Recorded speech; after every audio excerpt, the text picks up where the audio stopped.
Aloha, all you moneymakers out there. This is Indar Lang, and I'm super excited to have my good friend Rich Fettke here. This is episode 45, and we're going to dive onto it. We're going to have some fun today, so let's go. If I told you guys that subscribe button is the only thing that's separating you from financial freedom, because knowledge is power. I'm going to give you all the knowledge so you can succeed in life. Aloha, Rich. Thank you for coming on the show today. Let me know first a little bit of your story for all the people out there and some of the beginnings of it all, where your background, where you originally started in this journey of real estate and so forth. Oh, and man, in the journey of real estate, that was 20 years ago, a little Yeah. bit more. Was actually really crushing it in life. I was a professionally certified coach working with clients. I had a new book deal with Simon and Schuster. I was a keynote speaker. And then I was diagnosed with melanoma, which is skin cancer. And it's the deadliest form of skin cancer, which is usually not a big deal if they can just do a surgery and remove it. But the doctors thought that it had spread to my liver because a couple tests showed masses on my liver. And long story short, I had an oncologist that I met with who looked at my exams and he said, it looks like it's spread to your liver. You probably have about 6 months to live. And that just rocked our world, not even knowing that if I was going to be alive. We had a 7-year-old daughter, a 3-year-old daughter. My wife, Kathy, was a stay-at-home mom at the time, so she didn't know what she was going to do for finances. Wow. And I had to go through test after test and wait for those tests over the period of 3 months. So 3 months not knowing that I was going to be alive to see my kids grow up or to see my grandchildren or any of that stuff was a really hard time. And then for Kathy, who was a stay-at-home mom, she didn't know what she was going to do financially. So she was also a certified coach at the time. She was working with a couple clients and working from home. And then she also had this small radio show that she would do once a week in San Francisco's before podcasting. And so she shifted the focus of that from personal development and coaching to finance. And she started to interview people on how did they make their money. And several of her guests had made their money through real estate. One was a real estate broker, a bunch were investors. So basically, she was like, this is what I can do. I can learn how to invest in real estate and become a real estate, a mortgage broker.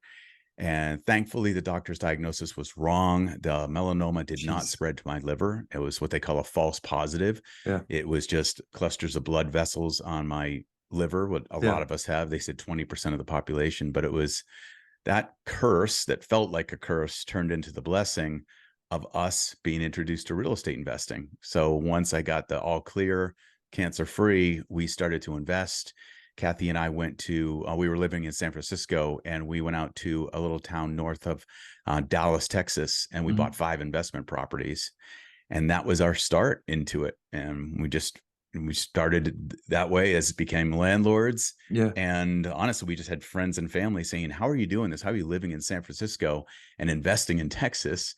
And so Kathy and I decided just to form a group to kind of invest together, to support each other, to help each other and show people what we were doing. And we called it RealWealth back then, way back then when it started to grow. And we thought it was maybe going to be a couple hundred members. And today we have over 70,000 members that we've helped invest in real estate. And to date, I think we're at about 6,200 properties we've helped investors acquire, worth over $1.2 billion.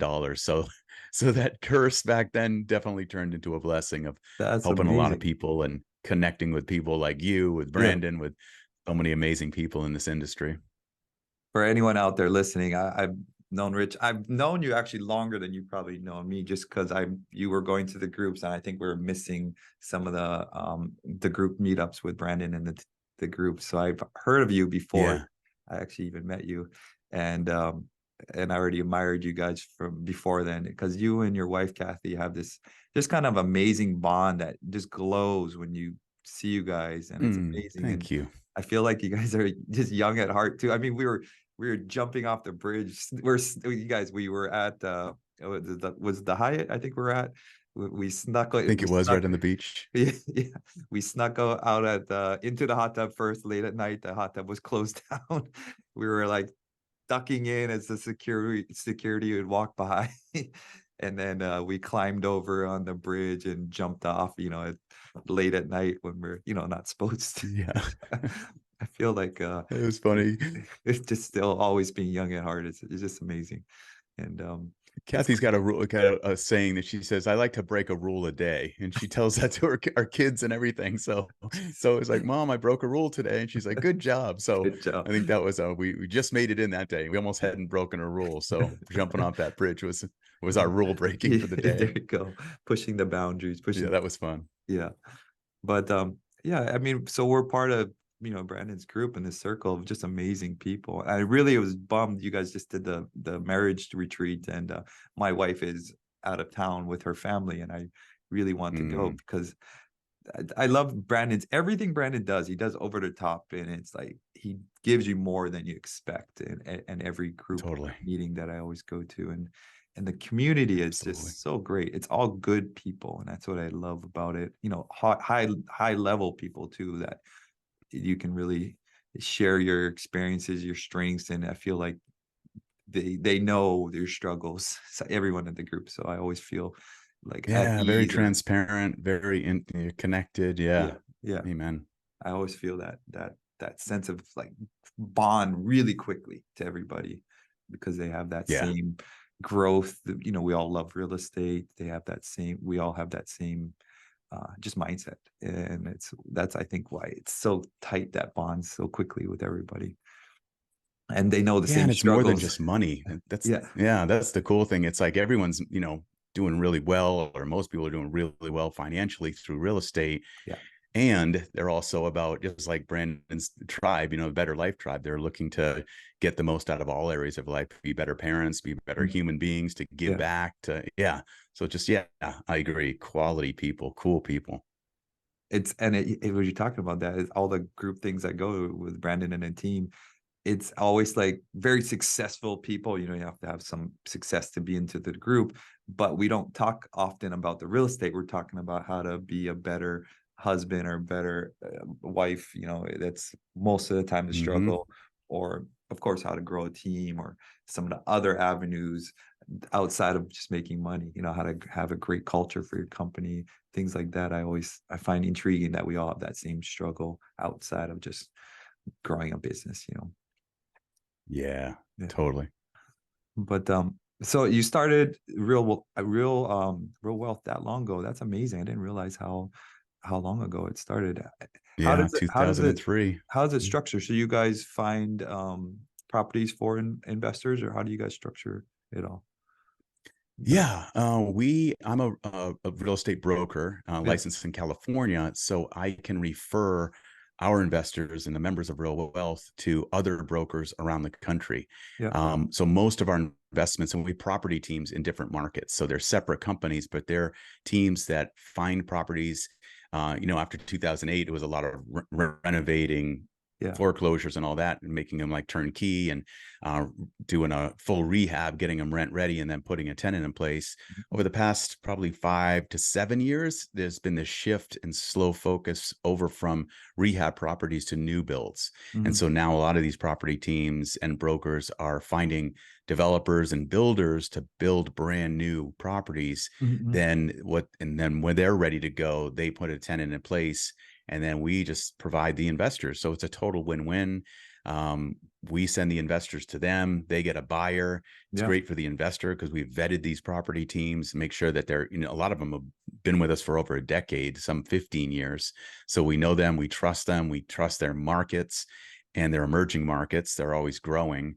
So it's worked out really well. And the way we're compensated is we get a broker to broker referral referral. fee. Yeah, referral. So the broker or the property team on that end is paid by the seller to Of course. us as a referral fee for sending them investors. Yeah.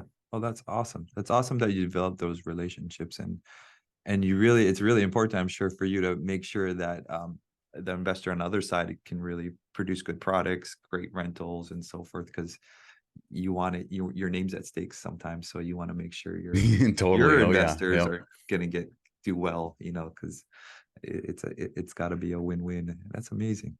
That's amazing.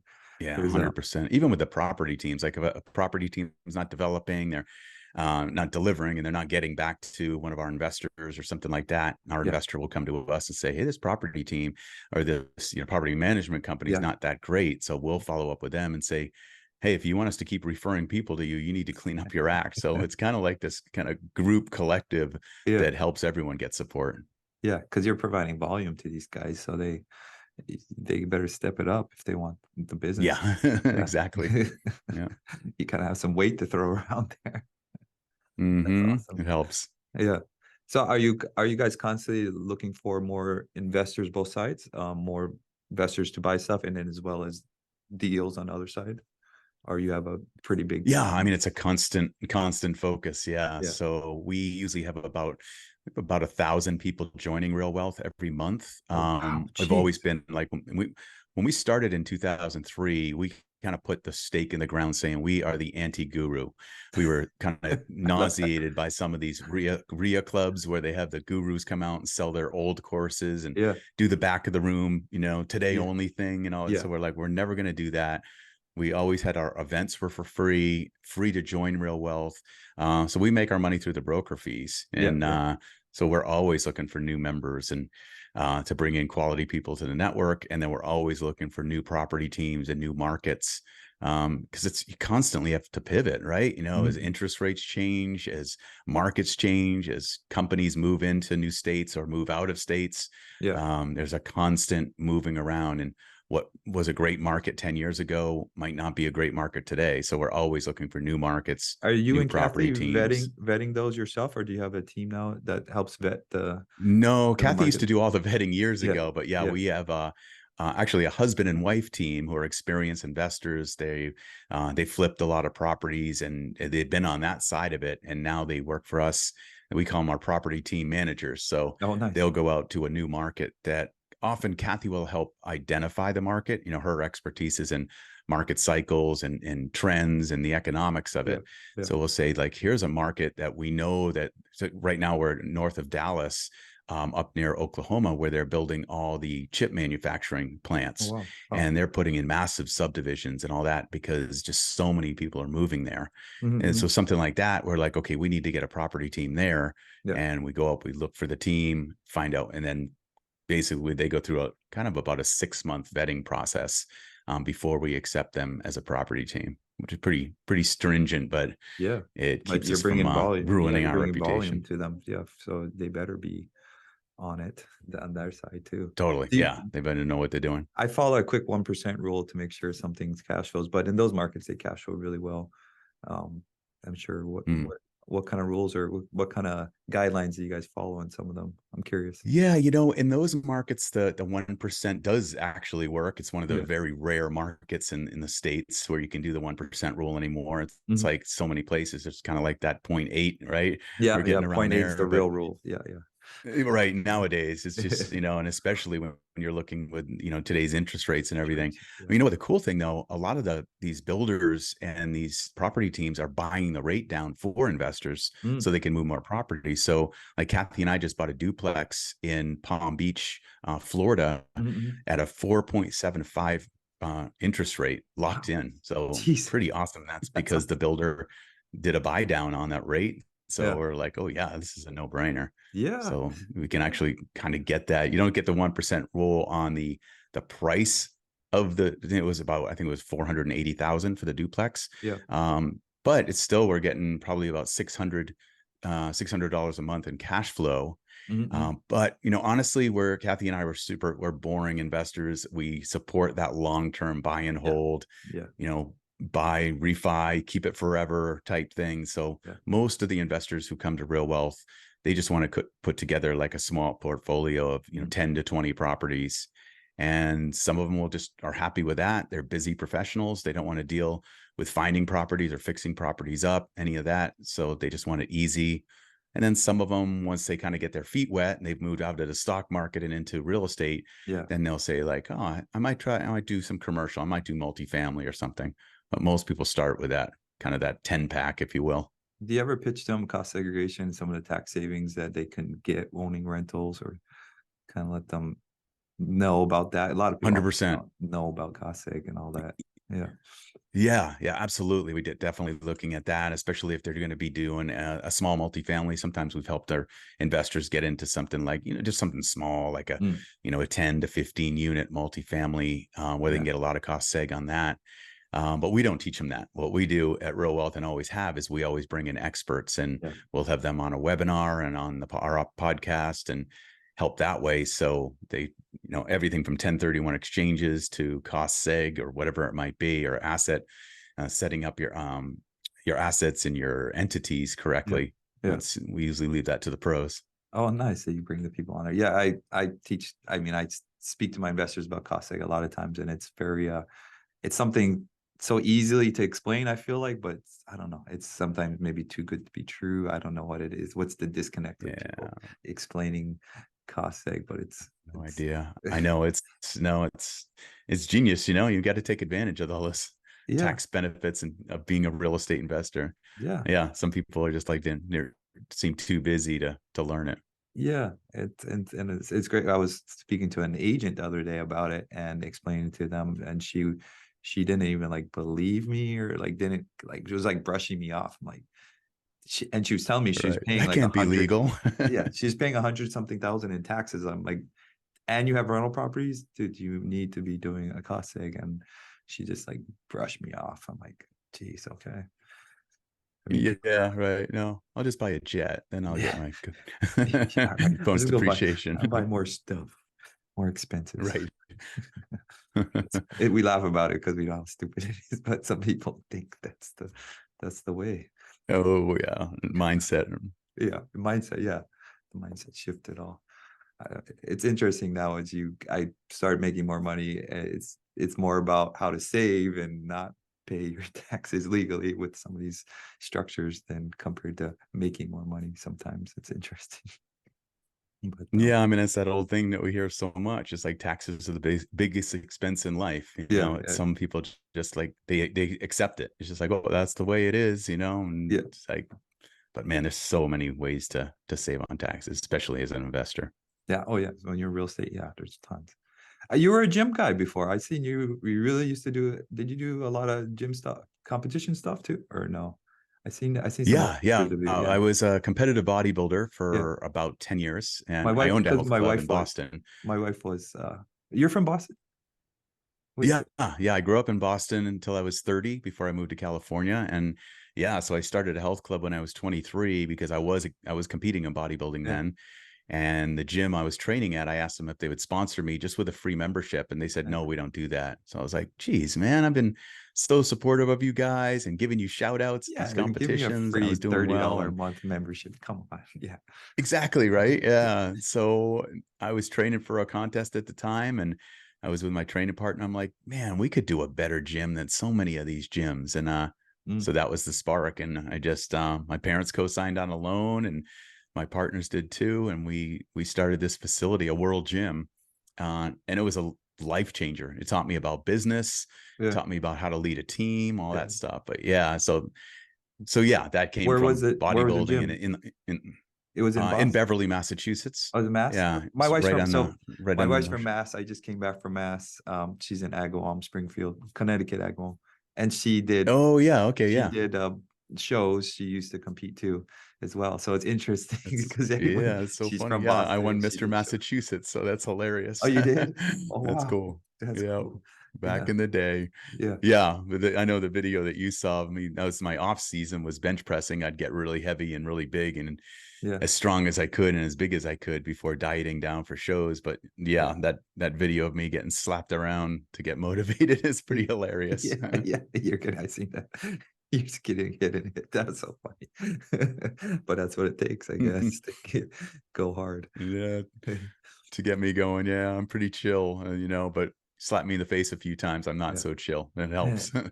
I watch my wife do the show. Man, it's so much dedication you have to put in, and the eating is crazy. How much eating, and then cutting no water to. She was doing an ice cube at the very end, and because you're trying to cut Right, all the yeah, doing the water. potassium, the sodium thing. No, Yeah, it's yeah, it's a science. It is yeah, absolutely a science, and it takes a huge amount of discipline. But it taught me how to be disciplined. I used to be super undisciplined, ADHD, didn't even graduate with my high school class. So it wasn't until I started weight training and bodybuilding that I learned discipline, and that discipline has helped me so much in business and in life and in real estate. It's huge. Yeah. So for people who are just starting out, how do you recommend the fear of negativity, or how do you start out in this business? I mean, I remember you sharing earlier, you're talking about you just knew you had to buy some rental properties and so forth, but how do you share with a lot of people out there that this is where they start? Yeah, I mean, the fear piece is huge. It stops most people. And when I was coaching for the 15 years before we started Real Wealth, that was the major focus of my coaching, was helping people deal with those fears that hold us back. And sometimes we don't even know that they're running the show. You know, it's like the fears in our subconscious. And we're like, no, I'm not scared, or I've got this. But then you secretly find out that that procrastination or avoidance or doing the easy thing, it's really fear based. So, I mean, my favorite way to deal with fear, especially when it comes to investing or getting started or scaling or going to the next level, Mm. is just kind of having a conversation with that inner voice. It sounds a little woo woo, but it's kind of like, okay, hey, fear, like, here's my goal. Here's what I want. Yeah. This is what I see in the future. What do you have to say about this? And you just kind of, I love to close my eyes and just check in and let that fear speak up. Yeah. And will often just say, I'm afraid this might happen, or what about this? And so the cool thing is, it's actually, it cues you. So I don't really look at fear as an enemy. I look at it as a friend. It's like, it's the protector. And we were born with that fear. And ever since we were born with that fear, it's been there to protect us from failure, from embarrassment, from ridicule, from loss. And so by ignoring it, it's only going to rear its ugly head. Fear investing is definitely the hardest part of it all, because and I feel even as you scale, that fear just gets bigger and bigger, and you're always like pushing that muscle. It's that muscle of fear you're working out. You're saying earlier, right? You're getting comfortable with that fear. Like, Totally. yeah, yeah. But as the fear gets bigger, so does our courage. So the more you do something that's challenging and uncomfortable and a little scary, you check in with the fear and you're like, what do you need? And you say, this is my goal. What do you need? That fear or that protector will actually give you steps. Like, if you run into this obstacles, here's what you can do. Or I need you to learn more about this. I need you to, you have a fear of expanding into multifamily. Say, it's like, what do you need, fear? It's going to say, you need to learn about multifamily, or find someone who knows how to do that, or Yeah, whatever it might be. yeah. So yeah. And then the courage gets more. And so then you have an expanded vision about what you can do, who you can become. And then, yeah. And then you start getting to a level like you are, or like a Brandon Turner, right? Yeah. You just keep growing. You keep pushing that comfort or fear level, and a lot of people don't want to do that. I think a lot, most normal, even when I first started, I remember your comfort zones of life. You're working your W-2 job, you're getting paid every Friday. Your security of life is very secure. To take that next step into being an investor or getting this going, you're giving out of that comfort zone. And I remember that early on, I was like, oh man, it's nice to get paid every Friday. And as an investor, you're not getting paid until often. When I do a flip, I don't get paid No, until but when you get 9 the big months. checks, you're like, oh, it's nice to be paid. And then you Yeah, got the W-2 worker saying, well, it must be nice, yeah. right? They don't know what you've gone through. But Yeah. I mean, it's like anything, you got to get uncomfortable if you want to grow. It's just Mhm. the way it is. And it depends what you value. Some people value security more than they value freedom. Mhm. But that's not us, right? Mhm. Yeah, We that's want true. freedom. We want Yeah. flexibility. We want to get the most out of life. So you got to be willing to get uncomfortable. Yeah, it's so true. It's so true. And it's like, as you're talking about earlier, working out, it's a muscle that you're almost building, this muscle of fear is, and you're building it through education. You're, as you were talking earlier, getting into Mm. multifamily, right? You're educating yourself, you're learning it. So that fear level starts dropping and dropping. Oh, I really understand this. I'm just grasping, and the fear level kind of dissipates almost. And it's, Yeah, I had a college professor, and I still remember he wrote it up on the board, and he said the best way to avoid fear is to be so well prepared that there's little chance of failure. yeah. And I remember that he was talking about a test for statistics, but it was like it carries over to everything. Be so Mm-mm, well prepared mm-mm, that there's little chance of failure, and then the fear starts to subside. mm-mm. It's so, Absolutely. so true. You want to be that when I look at a flip, often I tell people you got to be that expert on that property, that market. Know every expired listing, every sold property. You be that neighborhood expert. It's ultimately it's your money at stake often. So you want to make Yeah. sure you mitigate all those risks. You Hmm. said once there's no such thing as a self-made success. What do you mean by that? I just, I've met so many people in this industry. A good friend of mine is Ken McElroy, who's done, owns over 10,000 Yeah, he's a apartment beast. units, and Yes. he's a beast, and an amazing guy, an amazing giver. He's awesome. And when I look at him and when you're asked to talk to him, he's always talking about who has helped him get there. Mm, He's not like, yeah, I did this, I did this. And it's like, so the people who are like, I want to be a self-made success, or I'm a self-made success, it's okay, but what you do is you start getting in your own way, because when mm, you're like, I'm going to be a self-made success, and you start to base your plans and everything on, I'm going to do it myself. mm, When mm. you say there's no such thing as a self-made success, it's these people who've really succeeded. They did it with a team. They did it with other people. It's that Dan Sullivan, who not how Yeah, who not? approach, Right. right? Yeah, yeah. So if you're looking through life in the lens of, I want to be a self-made success, it's going to be really hard to become a success. When you look at it, it's like, I want to be a team-made success. All of a sudden you find the people, the Mm. opportunities, and the team, they're going to help you get there.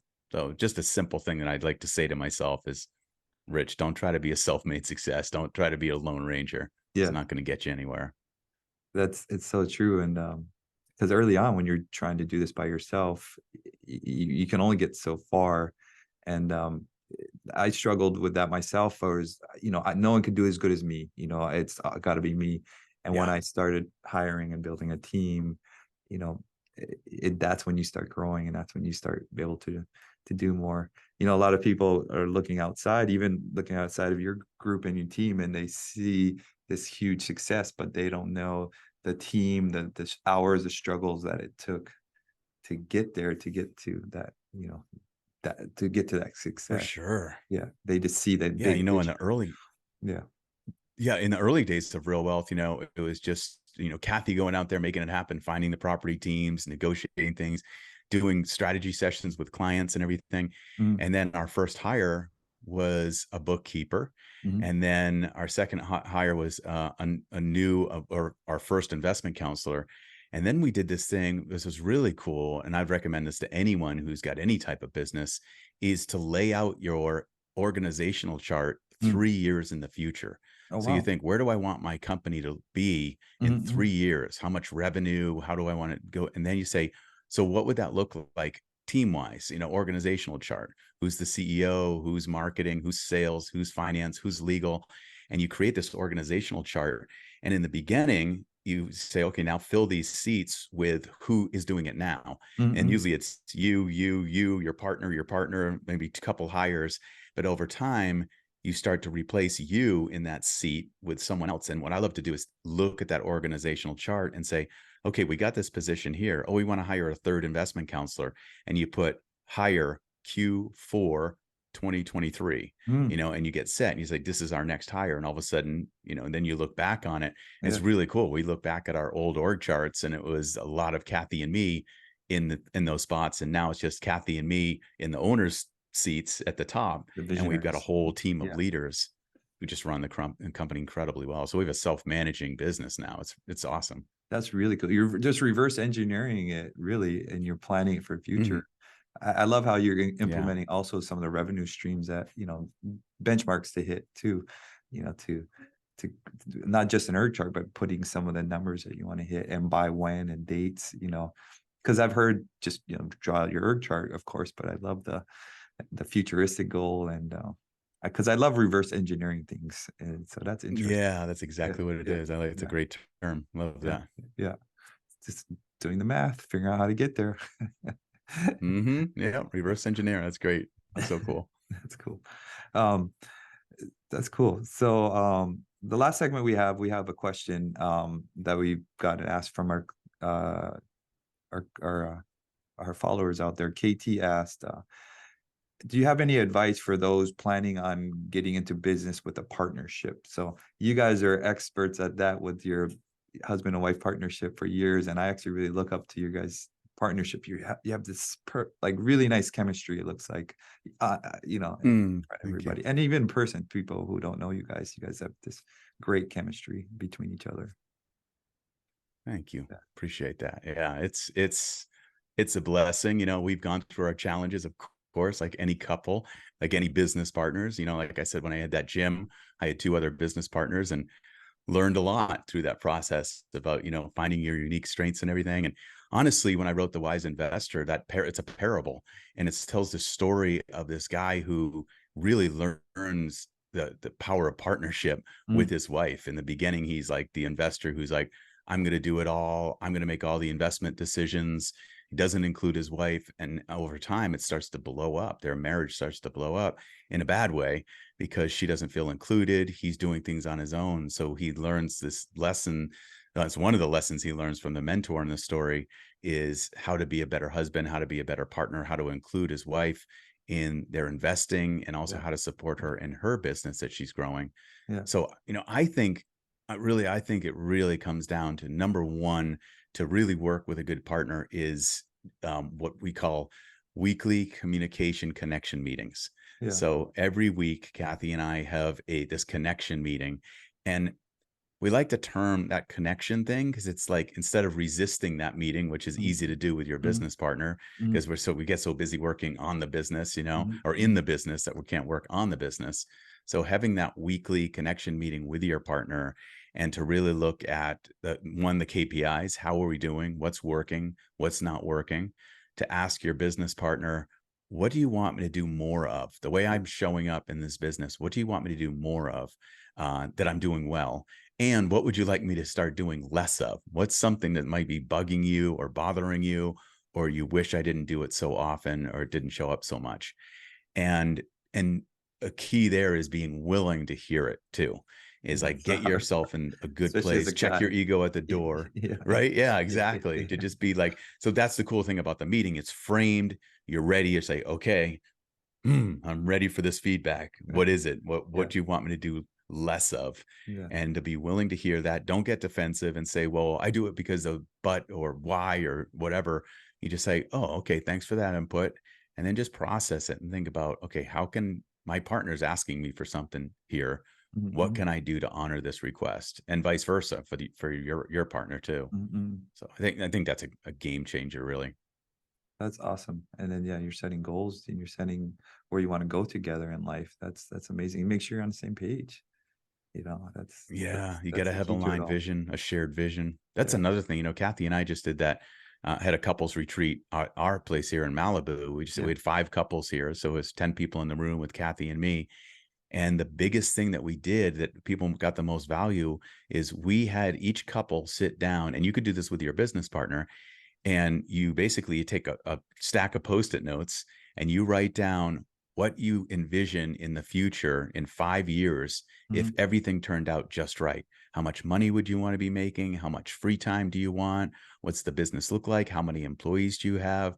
But you can go all the way down if you're a couple and really write out all these different things on different post-it notes.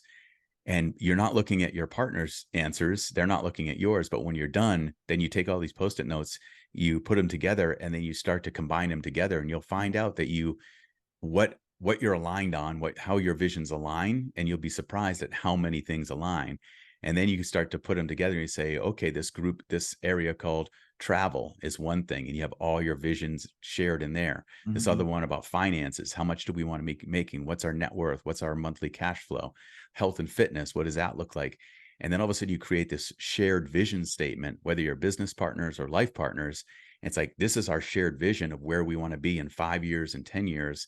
And that way you're like kind of rowing the boat in the same direction together. Yeah. You know, if like, Yeah. if one person's rowing the boat in one direction, the other in the other, you're just going to go in circles. Mhm. So by having that shared vision, you're just so much more effective, and you use your strengths more effectively. That's a really good exercise. That's great. That's great. And then you know where you're both trying to get to. How about for anyone who are not, the husband and wife maybe are not in the same industry? Maybe the wife does something different and the husband. So how do you deal with that type of partnership, in a sense On the that, shared vision type yeah, of thing? yeah. Yeah, I mean, really simple. A bunch of people in our couples retreat were in different things, completely different careers. One owned their own business, and the husband owned his own business, a construction business. The wife was a W-2 employee for a crane company. They rent cranes. So completely different there. Mm-hmm. But what they did is they aligned about where do they want to be? What does it look like in the future for all these different areas? So for career, they had individual things of what they see for their own Mm-hmm. career. But then all those other 9 areas of life that are not career, Mm-hmm. from fun and recreation to travel to their physical environment, their home, to travel, to their family, to their Mm-hmm. spirituality, all those different areas, they got that shared vision. And some of the things are like, oh yeah, I figured this, but some of the things like, oh, I didn't know you wanted to go there. I didn't know what you wanted to do that. That's I cool. didn't know you wanted, Hey, grandchildren or whatever it might be. yeah. So it's really eye-opening. Yeah. Oh, that's amazing. It just makes me want to go home right now to my wife and do it with her right now. It's We a fun talk about it a exercise. lot, but Yeah. it's nice Yeah. to take the post-it. I like the post-it idea and do it and post it out. Mm, Yeah. Then you can both see it each works really well. side. That's amazing. I'm gonna. Yeah, and then you're not shooting down each, because if you're just talking about the vision and someone says, oh, I would love to move to Alaska, your first reaction is going to be, well, I don't want to move to Alaska or whatever, wherever it might be, Yeah. Yeah. but writing it down, you're just like, then you look at it and you go, oh, wow, I didn't know you wanted to do that. That's wild. Where'd Yeah. that come from? Yeah. Yeah. Yeah. So it's like you're not getting shut down right away. Mm-mm. That's funny. It's I'm like taking mental notes here, like, oh, I gotta go do that. I gotta get that done. Good. Nice. Awesome. I highly recommend it. So the event was at your house. I didn't realize it was up at your house.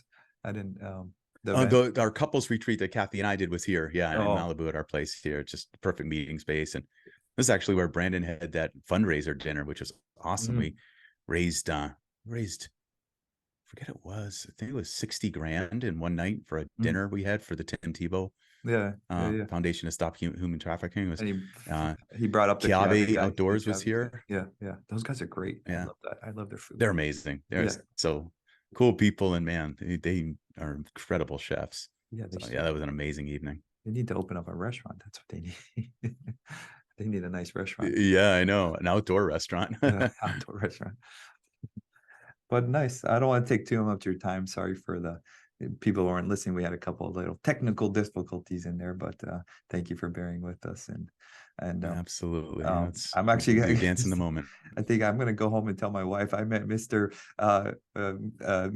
Massachusetts. Nice. Bodybuilding. Yep. Yeah. That's great. I think think it she was calls mass people 1989. 1989. She called mass holes, right? That's what she referred to. Oh yeah. Yeah, mass. I don't know. Bunch of losers. Wicked.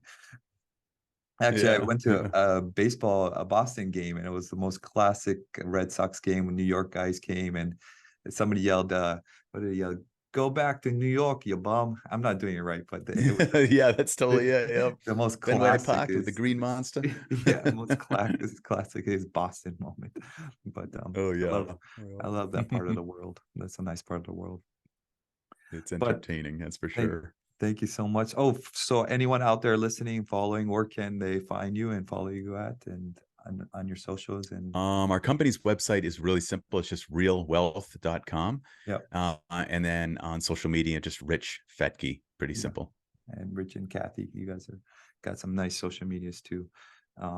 Yeah, thank you guys so much. And please like and subscribe and ask us questions, guys. I always tell everyone out there just to ask questions, because early on when I started, real estate, its own little language sometimes, and there's so many questions and acronyms and little things. I feel like it's a little world of language sometimes. So ask questions, guys, and there's no better way to start than to get out there and take action. I think that's the hardest part of this business.